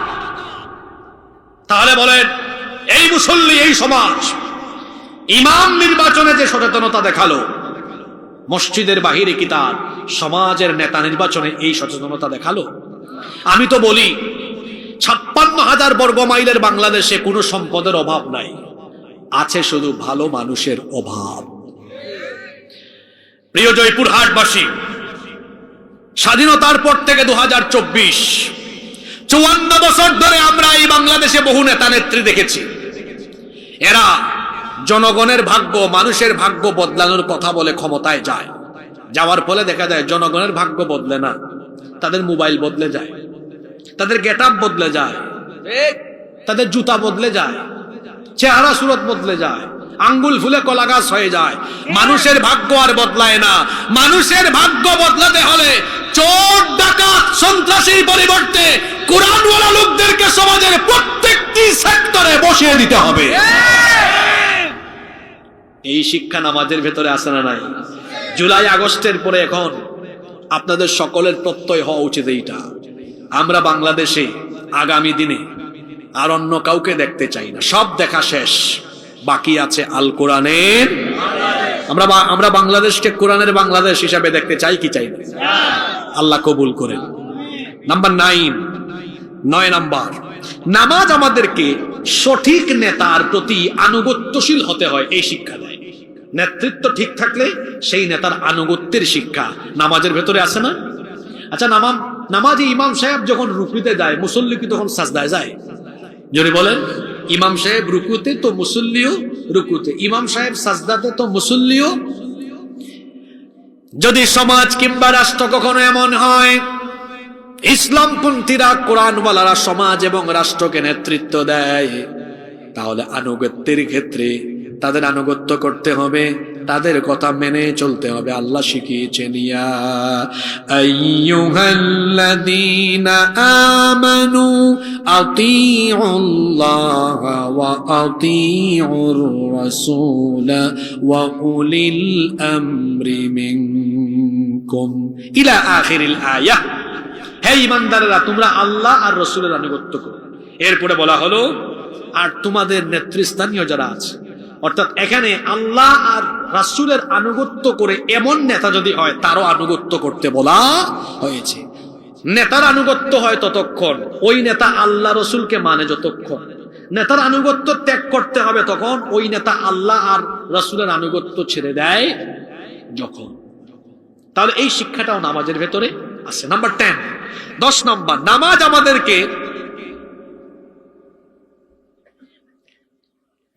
আমাদেরকে নেতৃত্বে ভুল থাকলে সংশোধন হওয়ার শিক্ষা দেয়। আপনার নামাজে ইমাম সাহেব বললেন আল্লাহু আকবার, নামাজ শুরু করছেন এভাবে, আর রহমানু আল্লামাল কুরআন খালাকাল ইনসানা আল্লামাহুল বায়ান। একেবারে চাষাবাদ করে এমন কোন কৃষক বাবাও যদি নামাজে থাকেন, তিনি পিছন থেকে নিন্দা জানাবেন, আলহামদুলিল্লাহি রাব্বিল আলামিন, প্রতিবাদ হয়ে যাচ্ছে, মানে লোকমা দিচ্ছেন, ঠিক করে দিচ্ছেন। নামাজে যদি ইমাম সাহেব ভুল করেন, পিছন থেকে কি মুসল্লি লোকমা দেয় না? কথা বলেন, দেয় কিনা? মুসলমানদের হবে এইরকম, তার সমাজে কোন নেতা যদি জুলুম করে, অন্যায় করে, সে চুপ থাকবে না, প্রতিবাদের ভাষায় গর্জে উঠবে। এই শিক্ষা নামাজে আছে না নাই? কিন্তু দেশের অনেক ক্রান্তিকালীন সময়, এখন তো ফেসবুকে বলেন, অনলাইনে বলেন, অফলাইনে বলেন, মুজাহিদের অভাব নাই। দেশের ক্রান্তিকালীন সময়ে অনেকে কিন্তু মুখের মধ্যে একদম তালা লাগিয়ে রেখে দিছিল, ছিল কি ছিল না? হিকমতের দোহাই দিয়ে সত্য কথাগুলো বলতে পারে। জালিমের সামনে সত্য কথা বলতে পারো একটা জিহাদ। কোথাও কোনো অন্যায় হলে বলে ফেলতে হবে। এই যে বর্তমান ইউনূস সরকার, যেখানে ভুল করবে সেখানেই বলতে হবে। আমি আজকেও আমার ফেসবুক পেজে লিখেছি, এই সরকার, বর্তমান এই সরকার আইন শৃঙ্খলা পরিস্থিতি নিয়ন্ত্রণে সম্পূর্ণ ব্যর্থ হয়েছে, এবং তারা অনেক ক্ষেত্রে ব্যর্থ। ফ্যাসিস্টদের, দূষরদেরকে তারা পুনর্বাসন করেছে, বিপ্লবের চেতনাকে তারা ক্ষুণ্ণ করেছে। ওই যে আগেই বললাম, বিপ্লবী চেতনাকে ধারণ না করে তারা উল্টু প্রথম আলো আর ডেইলি স্টারের প্রোডাক্ট যারা, এদেরকে সেট করে দিয়েছে। সাবধান করছি, ভারতপন্থী এবং প্রথম আলো আর ডেইলি স্টারের প্রোডাক্ট যারা, এদেরকে দিয়ে বাংলাদেশে কোনো অস্থিতিশীল পরিস্থিতি সৃষ্টি করার কোনো অপচেষ্টা করা হলে এই বাংলাদেশের মানুষ সেটাকে অত্যন্ত তুমুল ভাবে প্রতিরোধ করবে। সম্মানিত উপস্থিতি, নামাজের 11 নম্বর শিক্ষা হলো ভুল নেতৃত্ব পরিবর্তনের শিক্ষাও নামাজ আমাদেরকে দেয়। ইমাম সাহেবকে লুকমা দিচ্ছে, ইমাম সাহেব শুনে না, মুসল্লি তখন পিছন থেকে কি করে? ইমাম সাহেবকে সরিয়ে দেয়, আরেকজন চলে যায়। ঠিক তেমনি নামাজের বাহিরে কেউ ভুল করলে, নেতৃত্বে সমস্যা থাকলে সংশোধনে দেওয়া হবে, বারবার বলা হবে, কথা না শুনলে বলে ঘাড় ধরে চেয়ার থেকে নামাজ দিতে হবে। এটা নামাজের শিক্ষা। নামাজের 12 নম্বর শিক্ষা হলো নামাজ আমাদেরকে সবরের শিক্ষা দেয়। কিসের শিক্ষা দেয়? যতক্ষণ নামাজ শেষ হবে না, সবর করতে হবে। ফজরের নামাজটা লম্বা, সবর আছে। আবার সবচেয়ে লম্বা নামাজ রমজান মাসে হয়। কিসের নামাজ? তারাবির নামাজ, 1.5 ঘন্টা 2 ঘন্টা হয়। এখানে একটা সবরের দরকার হয়। সারাদিন রোজা রেখেছে, রোজার ক্লান্তি, এরপরে আবার নামাজটা দীর্ঘ, সবর করে করে নামাজ আদায় করছে। আমাদের জীবনের প্রতিটি ক্ষেত্রে সবরের দরকার। জীবনে অনেক কঠিন সময় আসবে, দুঃখ দুর্দশা আসবে, মুসিবত আসবে, তখন উত্তম ভাবে সবরের নীতি অবলম্বন করতে হবে। এই শিক্ষাও নামাজের ভিতরে আছে না নাই? সময়ের অভাবে কোরআন হাদিসের অনেক রেফারেন্স আমি উদ্ধৃত করতে পারছি না। নাম্বার 13 নম্বর হচ্ছে নামাজ আমাদেরকে জীবন সংশোধনের শিক্ষা দেয়। নামাজ ভুল হয়ে গেল, এটা সংশোধন করার জন্য সাজদায়ে সাহু আছে না নাই? সাজদায়ে সাহু দিলে আবার নামাজটা কারেকশন হয়ে যাচ্ছে। আমাদের জীবনে ভুল হবে, আমরা ভুল করব, ভুল করার দূষণীয় নয়, ভুল করে ভুলের উপর থাকা হলো দূষণীয়। বান্দাও ভুল করবে, কিন্তু ভুল করার পরে সে ভুলের উপর থাকবে না, বরং অনুতপ্ত হবে। জীবনকে সংশোধন করার জন্য আল্লাহ একটা পথ খোলা রেখেছেন, সেই পথ হলো তাওবার পথ। বান্দা যখন তওবা করে ফেলে, হাদিসে কুদসিতে এসেছে, আল্লাহ তাআলা বলেছেন, ইবনা আদম লাউ বালাগাত যুনুবুকা আনানাস সামাই সুম্মা ইস্তাগফারতানি গফারতু লাক।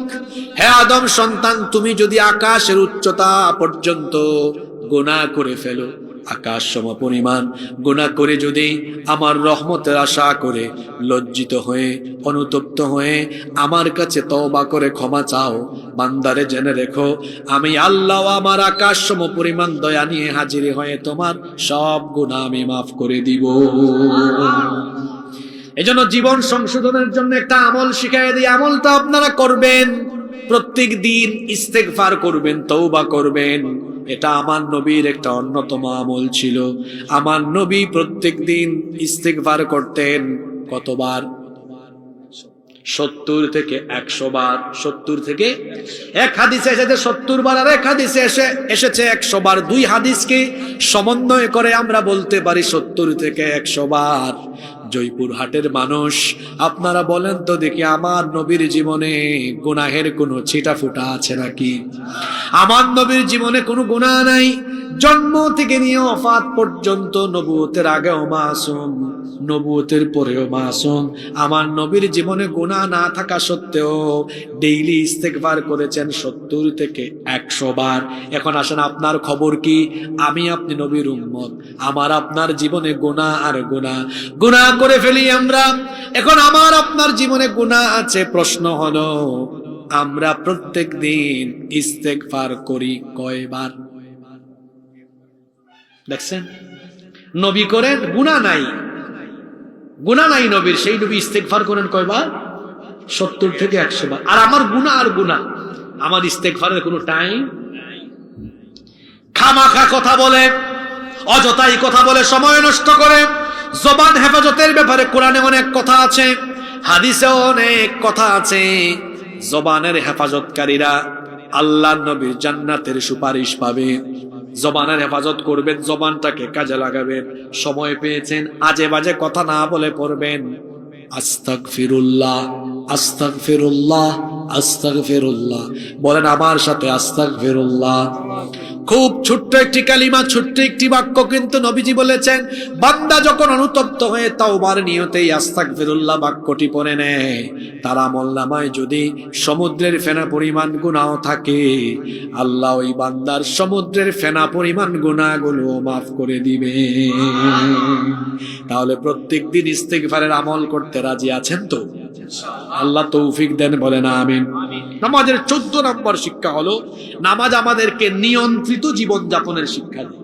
নিয়ন্ত্রিত জীবনযাপন, চোখের নিয়ন্ত্রণ, জবানের নিয়ন্ত্রণ, হাতের নিয়ন্ত্রণ, পায়ের নিয়ন্ত্রণ। এই শিক্ষা কোথায় আছে? নামাজে দাঁড়ায় কি তার চক্ষু কি ডানে একবার, বামে একবার, পিছনে একবার দেয়? চক্ষু থাকে কোথায়? অবশ্য কিছু মুসল্লি আছে, আরে বাপরে বাপ, সাংঘাতিক। নামাজে দাঁড়ায় ঘড়ির টাইম দেখে, ফ্যান গুনে। দুই বন্ধু মসজিদে ঢুকেছে, বের হওয়ার পরে একটা আরেকটা কয়, দোস্ত দেখছ কত বড় মসজিদ, 103টা ফ্যান। কয় তুই গুনলে কেন? কয় হুজুর করছে, হুজুরের কাম, আমি করছি আমার কাম। এসিটা কোন কোম্পানির না? এইটাও দেখে। ইন্না লিল্লাহি ওয়া ইন্না ইলাইহি রাজিউন। শুধু কি তাই, আমার একটা ঘটনা মনে পড়লো। 6-7 বছর আগে তাকবীরে উলা ছুটে গেল, আসরের নামাজ। এক মসজিদে ঢুকেছি, তো আমি গিয়ে তার পাশে দাঁড়াবো। এই মুসল্লি কি করছে, আমার দিকে এমনি তাকায়। আমি বুঝছি নামাজে কোনো খুশু নাই। আমিও তার মাথা ধরে বললাম, আমার দিকে না, ওই দিকে তাকান। তো নামাজে চোখের নিয়ন্ত্রণ আছে, এই শিক্ষাটা নামাজের বাইরে আনা। জরিনা সকিনা আপনার সামনে দিয়ে যাবে, কিন্তু আমার চক্ষু জরিনার দিকে যাবে না, সকিনার দিকে যাবে না। কারণ আল্লাহ বলেছেন কুল্লিল মুমিনিনা ইয়াগুদ্দু মিন আবসারিহিম। একই কথা আল্লাহ নারীদেরকেও বলেছেন ওয়া কুল্লিল মুমিনাতি ইয়াগুদ্দুনা মিন আবসারিহিন্না।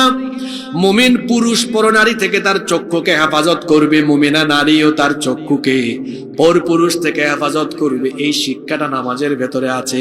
আমার সামনে দিয়ে কোনো নারী হেঁটে যাবে, কিংবা কোনো অশ্লীল বিলবোর্ড, সাইনবোর্ড, বিজ্ঞাপন বা মোবাইল ফোন হাতে নিলে আজে বাজে ছবি বা ভিডিও আসবে, তখন আমি আমার চক্ষুকে হেফাজত করব, চক্ষুকে আমি নিম্নগামী করে দিব, রক্ষা করব। যাকে ভয় করে তিনি কি? আরো জোরে বলেন, তিনি কি? কালো চশমা পরে চোখের ফাঁক দিয়ে কি দেখেন কেউ জানে না, চোখের খেয়ানত আল্লাহ জানেন। ইয়ালামু খাইনাতাল আয়ুনি ওয়া মা তুখফিস সুদূর। চোখের যে খেয়ানত হয়, সেই খেয়ানতের কথা কেউ জানে না। চোখের খেয়ানত যিনি জানেন তিনি কি? চক্ষুকে বলা হয় হৃদয়ের আয়না। আল্লামা কুরতুবী রাহমাতুল্লাহ আলাইহি কত না সুন্দর করে কথাটা তিনি বলেছেন। চক্ষু হলো হৃদয়ের আয়না। মানুষ চক্ষু দিয়ে কোনো জিনিস দেখার পরে ওইটা ভাবে, যদি সেটা খারাপ হয় তো খারাপ ভাবতে ভাবতে খারাপ কাজ করে ফেলে। এই জন্য চোখের হেফাজতের কথা বারবার বলা হয়েছে। নবীজি সাইয়্যিদিনা আলী রাদিয়াল্লাহু আনহুকে বললেন, লা তুতবিউন নাযরাতান নাযরা, দৃষ্টির পরে দৃষ্টি দিও না। ফা ইন্নালাকাল উলা ওয়া লাইসাত লাহাল ফাইন্না লাকাল উলা ওয়ালাইসা লাহাল ওয়ালাইসা লাকাল আখিরা। প্রথমটা হলো তোমার দৃষ্টি, কিন্তু পরেরটা তোমার দৃষ্টি নয়, ওইটা শয়তানের দৃষ্টি। প্রথমটা ক্ষমার যোগ্য, কিন্তু দ্বিতীয়টা ক্ষমার যোগ্য নয়। এখন যুবকরা এই হাদিস শুনে ফজিলত যেন মনে না করে, হুজুর যেহেতু বলছে প্রথমবার তাকানো যাবে, জরিনা সকিনা যাই যাবে, প্রথমবার সুযোগটা কাজে লাগাই ফেলবো। বুঝতে হবে কথা, এটা অনিচ্ছাকৃতভাবে যদি কোথাও চক্ষু চলে যায়, মোবাইল হাতে নিয়েছেন, ইউটিউবে ঢুকলেন, কোনো একটা জিনিস, কোনো একটা ভিডিও দেখবেন, কোনো একটা ওয়াজ শুনবেন, তিলাওয়াত শুনবেন, কিন্তু খোলা মাত্রই আজে বাজে ভিডিও চলে আসছে, একবার চক্ষু গেল ভুলবশত, খবরদার দ্বিতীয়বার দেওয়া যাবে না। নিষেধ করেছেন কে? চোখের হেফাজতকারীদের চোখে নূর দেওয়া হয়, অন্তরে নূর দেওয়া হয়, এদের অন্তর পবিত্র রেখে দেন কে? এজন্য অন্য হাদিসে এসেছে, যারা চোখের হেফাজত করতে পারে আল্লাহ তাদেরকে ঈমান এবং ইবাদতের স্বাদ আস্বাদন করার যোগ্যতা দান করে দেন। সময় বড় কম, সেদিকে গেলাম না। নাম্বার 15, 15 এবং সর্বশেষ হলো, কথায় আছে শেষ ভালো যার সব ভালো। নামাজের 15 এবং সর্বশেষ শিক্ষা হলো, নামাজ আমাদেরকে কোরআনময় জিন্দেগি গঠনের শিক্ষা দেয়। নামাজের ভেতরে কয়টা কিতাব থেকে তিলাওয়াত হয়? নাকি আপনাদের এলাকায় ইমাম সাহেব আল্লাহু আকবার বলে বুখারী তেলাওয়াত আরম্ভ করেন? হ্যাঁ, আল্লাহু আকবার। আন আবি হুরায়রা রাদিয়াল্লাহু আনহু قال قال রাসূলুল্লাহ সাল্লাল্লাহু আলাইহি ওয়াসাল্লাম, এভাবে না, বরং শুরু করি, আল্লাহর কিতাব আরম্ভ হয়, আলহামদুলিল্লাহি রাব্বিল আলামিন আর রহমানির রহিম মালিকি ইয়াউমিদ্দিন إياك نعبد وإياك نستعين اهدنا الصراط المستقيم صراط الذين أنعمت عليهم غير المغضوب عليهم ولا الضالين।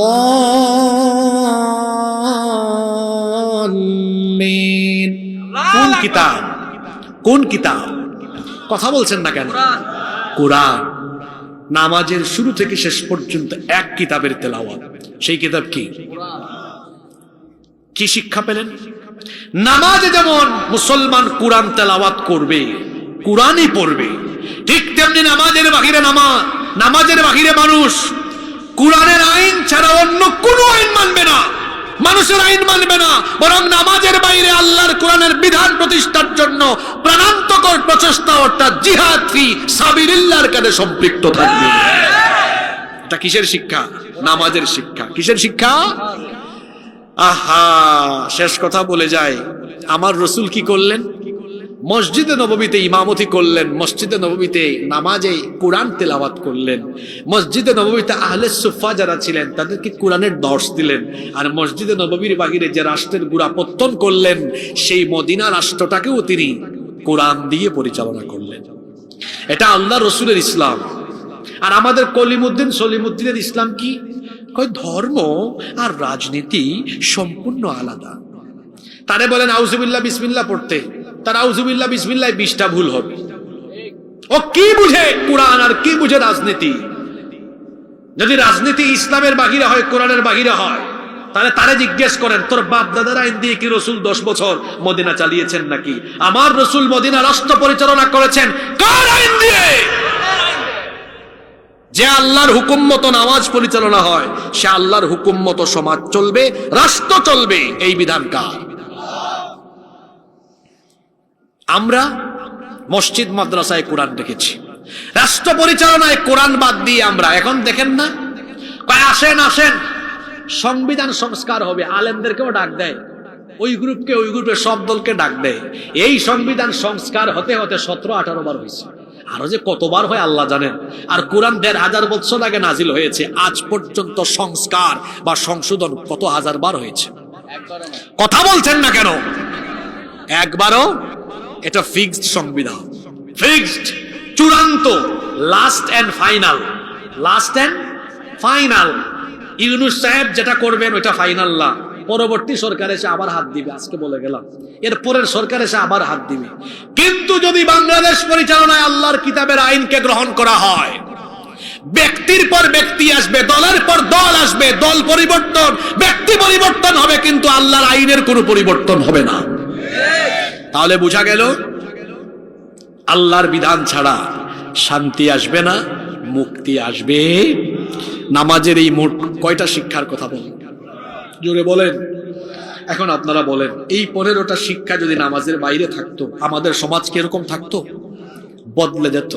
মুসল্লি কেমন মুসল্লি? ঠুক ঠুক করে রুকু মারে, সাজদা মারে, কিন্তু নামাজের বাইরে নামাজের কোন শিক্ষা তার জীবনে প্রতিফলিত করতে পারলো?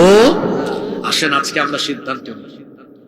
1 নম্বর সিদ্ধান্ত, মরার আগ পর্যন্ত নামাজ কাজা করব ইনশাআল্লাহ। রাজি আছেন? ইনশাআল্লাহ। 1। 2 নাম্বার, নামাজের এই শিক্ষা যা আমরা শুনলাম এগুলোকে জীবনে আমরা বাস্তবায়ন করব ইনশাআল্লাহ, ইনশাআল্লাহ।